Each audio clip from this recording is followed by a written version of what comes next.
اور اس वक्त को भी याद रखो जब अल्लाह फरमाएगा कि ऐ ईसा इब्न मरियम, क्या तुमने लोगों से कहा था कि अल्लाह के सिवा मुझे और मेरी वालिदा को माबूद मुकर्रर करो? वो कहेंगे कि तू पाक है, मुझे कब शाया था कि मैं ऐसी बात कहता जिसका मुझे कुछ हक नहीं।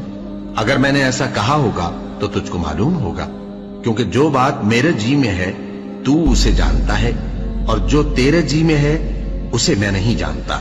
बेशक तू अल्लामुल गुयूब है। मैंने इनसे कुछ नहीं कहा बजुज़ उसके जिसका तूने मुझे हुक्म दिया, वो ये कि तुम अल्लाह की इबादत करो जो मेरा और तुम्हारा सबका परवरदिगार है, और जब तक मैं उनमें रहा उनके हालात की खबर रखता रहा। फिर जब तूने मुझे दुनिया से उठा लिया तो तू ही उनका निगरां था, और तू हर चीज से खबरदार है। अगर तू उनको अजाब दे तो ये तेरे बंदे हैं, और अगर इन्हें बख्श दे तो तेरी मेहरबानी, इसलिए कि तू ही गालिब है, हिकमत वाला है। अल्लाह फरमाएगा कि आज वो दिन है कि सच्चों को उनकी सच्चाई ही फायदा देगी।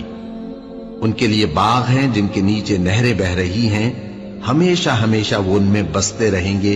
अल्लाह उनसे खुश है और वो अल्लाह से खुश हैं। यही बड़ी कामयाबी है। आसमान और जमीन और जो कुछ इन दोनों में है, सब पर अल्लाह ही की बादशाही है, और वो हर चीज पर कादिर है।